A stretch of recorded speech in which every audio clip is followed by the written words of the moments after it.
Welcome to the Blueprints Podcast. I'm Isabelle Bräutigam, Director of Marketing at Custom Built Design and Remodeling, and I'm here with Michael Flory, founder, CEO, and my dad at Custom Built. And today we're going to dive into all things networking. So over the years, you have built an incredible business, and a lot of our business has been based in repeat referral. Yeah. So you're a natural networker, and I want to talk today and give some insight so people know how to and some ways that they actually can get involved in networking. Yeah. I think this will be a really fun conversation. I was at a networking group that one of our advisors is part of. And when you think about it, it's like people don't really like to network. Like, Yeah.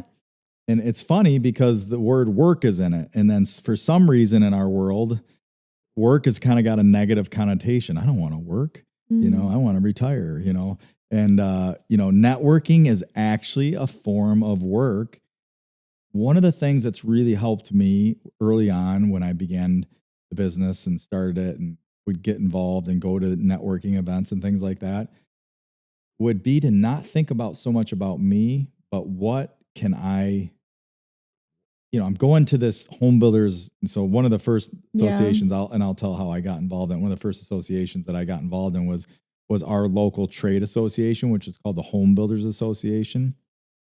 And when I would go there, like there was all kinds of different people that were there. There were vendors, there was other builders, there wasn't necessarily the end user directly, but there were people that were working with the end users that might be able to refer me in. Mm-hmm. If it was another builder, probably not so much because they're probably looking for some of the same people I am. But if it was a vendor, it's a relationship. Maybe a vendor is to help me to get the jobs done. So for me, that was a specific for in my industry so that I could learn. So there was education, there was all these different things. But one of the things that really has helped me and continues to serve and help me is when I think more about, is there somebody here that I can find and help? And when I do that, like they naturally want to know more about me. And so I think one of the keys to networking is really just being curious about people, being curious and, really just open to like talking, to hearing people's stories. I love to hear people's stories. Some of my favorite conversations I can think of is when you get to hear somebody, how did they start their business or how did they get into the role they're in? And then you are able to, hear about their maturation in the process and maybe some of the setbacks and then how they overcame those setbacks. I think those are some of the most powerful ways that I've been able to build connections. So it's not just like here's my business card, right? Give me your business card, and like, that's it. Like that kind of stuff to me, I never liked that. I never liked that, going and try to get as many business cards as I could. I looked at it more holistically, and I'm not saying that's the wrong way to do it. If that's the way you're doing it and it's working for you, go for it. Because one of the ways that you can really utilize that is by taking a next step. So in this day and age, it might be jumping on LinkedIn and connecting with somebody and then messaging them or sending messages. But I think the more that we can figure out how to serve other people, it's just going to always come back to you. And I've seen that over and over again. So I remember when I first, some of you know my story, but I didn't traditionally get into this building industry and build this company because I wanted to be a builder and build a big remodeling company. I actually wasn't on my mind at all, had no experience at 24 years old. Your mom and I, got married and conceived in 9 months and like, oh, what are we going to do? And we had all different plans. Mom was going to be a doctor. We were going to do overseas missions and all this stuff. And I I ended up in the building industry, and your papa, Bob Earl, he was a builder, he's a licensed builder, also one of the first home inspectors in back in the mid 70s.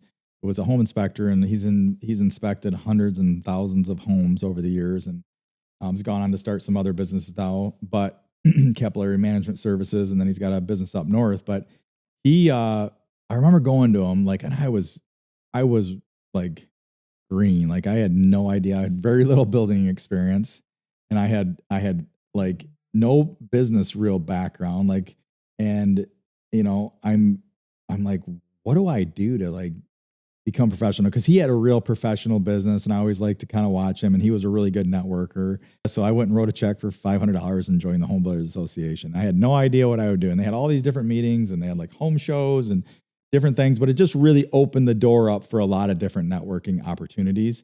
And so, big proponent of that. If you're in the building industry or you're serving the building industry, the way I always saw it was that the associates, like the flooring companies and the countertop companies and the insurance agents and all these people join the home builders because there's builders that are getting together, and the builders are getting together because they want to have a voice, in the industry to help steer and direct, legislation that is beneficial to the home building industry, because we want to build more houses, so we're always looking to make sure that the policies and the things that are in local government allow for us to build housing so it doesn't get too expensive. So there's that whole arm of the HBA, but that was one networking, that was the thing that opened it up for networking.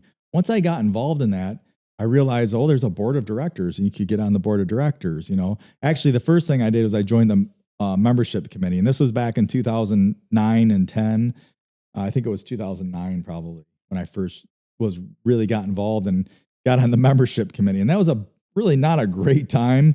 Those were actually some really, really dark times in the state of Michigan for a lot of people. There was a few people that really got on it and went and started buying properties. You could buy properties for nothing back in 2009. So the value of the house, the value of remodeling, the number of houses that were being built was like nothing. So everybody had left the Home Builders Association. Not everybody, but a lot of people had left.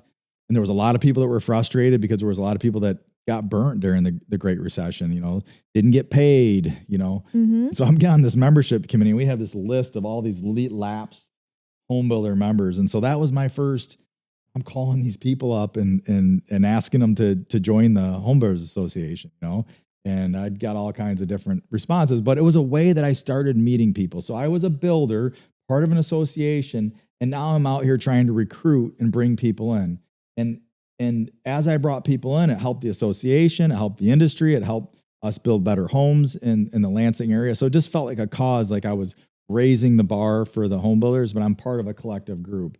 So that was one way I got involved. And then along the way, I could say, there's this board of directors. I could get involved in that. And then I got to meet some builders that have been building for 30, 40 years that were in their 50s and 60s that, had built for a long time, had a lot of knowledge. And so I could get to meet some of those guys and gals and go have lunch with them and kind of ask them about, how they've done it. And so that to me became another great opportunity. And then when earlier career people wanted to get involved, and I could, go have lunch with them and help them out. And so that was a lot of the big advantages. And I think what you mentioned there's two key things. One is you weren't just involved in the surface of this group, right? You actually dove deeper. You were helping the HBA move forward. You were making calls. So you're not just showing up to the weekly meetings and leaving, right? Trying to get business cards. Yeah, exactly. You're making an impact within that. And I think that's really important when you get involved in a formal networking group, is to look into, how can I get involved more? I'm going to be here, for an hour every week. So what can I do to really maximize that impact and really create deeper connections? And then the second thing you mentioned is one-to-ones. So outside of those consistent networking groups, actually, getting lunch, having a coffee, learning about that person, their story, like those are two very practical things that you can do within a networking group that I've watched you do over the years, and now I get to do, and our team does. And so, sometimes people show up to those and think, I'm at the networking group, like I'm networking. But really, it is about the little things you do after, or the little things you do to help the organization continue to make more impact. The connections that you make, then you make them a little, you get involved on a committee, and then you make a little bit stronger connection, and then you serve like like our Toys for Tot dinner that we would do every year, or you serve on a committee.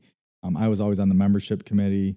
So you start serving with people, and you really get to know them, and then you get on the board, and you start dealing with budgets and hiring and firing of the executive officers and the whole team, and you get to see how a board works. So there's just so many different opportunities, and you don't have to do any of them. You could just be involved in it just to go. And if you're like in this particular thing, as a builder, you can just go and learn. But then there's just endless other things. So I think of things like the Chamber of Commerce, and that's like city of Lansing and, all the things that go on and there's just so many connections. And Sarah Majeski, who's on our team, has been really involved as an ambassador. That's on like their membership team. And, the Chamber of Commerce is really instrumental in promoting all small businesses. So not just the home builders. So it's a more generalized thing that you could get involved in. And again, I think the more effect you're going to have is when you get involved in a committee. Mm-hmm. And I will say, it feels like maybe two or three things, two that come to the top of my mind is one is that I'm going to this networking event because, I want to make connections, right? I want to meet somebody that's going to maybe meet somebody that I'm going to get that eventually, I get invited into somebody's home in our business because we're B2C versus B2B. Like when I go to a home builders event and there's a flooring company, they're looking to work with me. So it's B2B, so business to business. And like, if they get my business, like I might buy from them for 20 years, what's that worth? When I go to a home builders event, there might be somebody there that owns a home that we could do some remodeling for, or they might know somebody, that's what I would find a lot of. But there's other places like the Chamber of Commerce. And then you have, groups like BNI. Yep. I'd say Jacob's probably our top networker, wouldn't you think? Absolutely. Yeah. And, right now, and he's a BNI member, and he served as the president one year. And so, again, the people that are going to get out of networking are the people that are willing to give into networking, and if you're an introvert, you can still be successful at networking. Like I said, you don't have to go to all these events. You could, if you're good at writing cards, I think one of the greatest, great things today, especially with, you can drop instant messages and, direct message people and all that kind of stuff. But I think handwritten. Connect on LinkedIn, like you said. Yeah, LinkedIn, but handwritten cards to people. When you meet somebody, you learn something about them, you're thinking about something. Hey, maybe they tell you something about their personal family that's going on. And like you follow up with them a month later and say, hey, I'm just thinking about you, wondering how that went, or, just wanted to send positive thoughts to you, something like that. Jesse Itzler. You're not following Jesse Itzler. You got to follow Jesse Itzler if you're an entrepreneur. He is super fun and super energetic and has been very successful as an entrepreneur.